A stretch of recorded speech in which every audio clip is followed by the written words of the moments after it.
Good morning and welcome to Daily Devo, the best way to start your day in the Word of God. My name is Whitney Meade, and if you're new to the channel, welcome to the show. Every day, Monday through Friday, we begin our day together right here by getting encouraged, getting filled up, and growing closer to the Lord. You may not know this about me, but I'm an image consultant. I've created an online quiz that helps you discover your best color palettes for your wardrobe. It's absolutely fascinating. If you want to take the quiz, you can take it for free at mycolorquiz.com. That's mycolorquiz.com. As always, don't forget to like, subscribe, comment, and hit that bell button so that you're notified every time a new episode of Daily Devo goes live. Now, let's get down to business.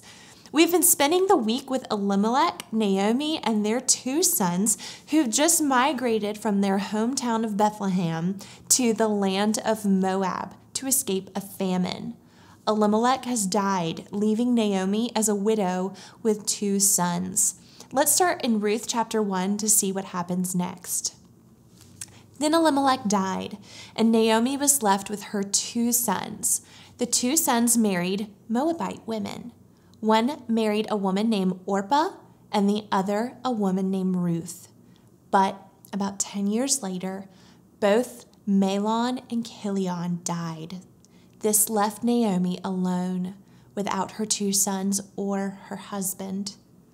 Wow, talk about terrible luck. Naomi becomes a widow at a young age. Her boys become men, marry Moabite women, Orpah and Ruth, and they all go on living their lives for 10 years in foreign Moab. Then, both of her sons die. Have you ever read this story and wondered what happened to the guys? I have. I wonder if they got mugged or they had a farming accident or they were warring with another tribe and they died. I don't know. But whatever happened, they died close to one another, and these three women are now left as widows. This is an awful turn of the story. As I mentioned yesterday, being a widow in this day and age is not like being a widow today. Widows were one of the most marginalized group of society, and oftentimes women had to turn to things like prostitution to keep themselves fed and alive. It was so very important to be a married woman during this time. So Naomi thinks quickly on her feet.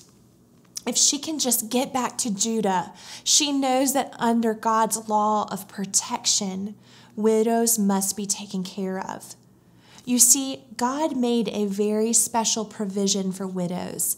In fact, there are over 80 references in the entire Bible to widows specifically. Let's read in Deuteronomy 16:10 through 12, where God makes a special place at the table during the Festival of Weeks for widows and other marginalized groups. Then celebrate the Festival of Weeks to the Lord your God by giving a free will offering in proportion to the blessings the Lord your God has given you. And rejoice before the Lord your God at the place he will choose as a dwelling for his name, you, your sons and daughters, your male and female servants, the Levites in your towns, and the foreigners, the fatherless and the widows living among you. Remember that you were slaves in Egypt, and follow carefully these decrees. Rather than excluding widows in his holy celebrations, God makes a place for them at the table. Wow. So Naomi would know this, and she would very wisely decide to pack up what remained of her household and return to the nation of Israel, where she would receive protection, and thankfully, the famine had ended, so she would also have food. Tune in tomorrow morning to discover what happens when Naomi, Ruth, and Orpah start out on their journey towards Judah. Have a fantastic day, and I'll see you first thing tomorrow morning.